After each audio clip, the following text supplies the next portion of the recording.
మామ ఒక important and crazy concept అయితే నేను తీసుకొచ్చిన మామ.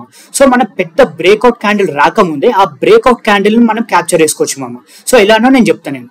సో ఈ కాన్సెప్ట్ లో మనము లో రిస్క్ హై రివార్డ్ సెటప్ అయితే నేర్చుకుంటాం మనం. ఓకే, సో లో రిస్క్ హై రివార్డ్ సెటప్ అంటే ఏంది?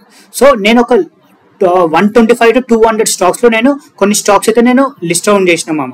సో అందులో లో risk and high reward setups అయితే ఫామ్ అవుతున్నాయి.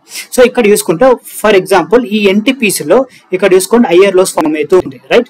సో ఇక్కడ మన పెద్ద బ్రేక్అవుట్ క్యాండిల్ రాకముందే క్యాప్చర్ చేసుకోవచ్చు. ఓకే, సో రావచ్చు రాకపోవచ్చు, బట్ వస్తే క్యాప్చర్ చేసుకోవచ్చు. సో దీని కింద మన స్టాప్ లాస్ పెట్టుకోవాలి. లో రిస్క్ ఉంటుంది అండ్ రివార్డ్ మాత్రం పెద్ద breakout candle. Okay, when breaking this trend line అప్పుడు మనం అయితే ఎంట్రీ అయితే ప్లాన్ చేసుకోవచ్చు మామ. అండ్ ఇంకొకటి ఫర్ ఎగ్జాంపుల్ ఇంకొకటి కూడా చూపిస్తుంది. సో ఈ బజాజ్ హౌసింగ్ లో కూడా అదే స్ట్రక్చర్ ఫామ్ అవుతుంది.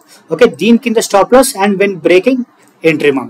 అండ్ ఇలా నేను ఒక కొన్ని లిస్ట్ ఆఫ్ స్టాక్స్ అయితే నేను లిస్ట్ చేసిన మామ. సో ఆ లిస్ట్ కావాలంటే జస్ట్ కమెంట్ లో లిస్ట్ అని టైప్ చేయండి, మీకైతే మీ డిఎంకి అయితే వచ్చేసాయి.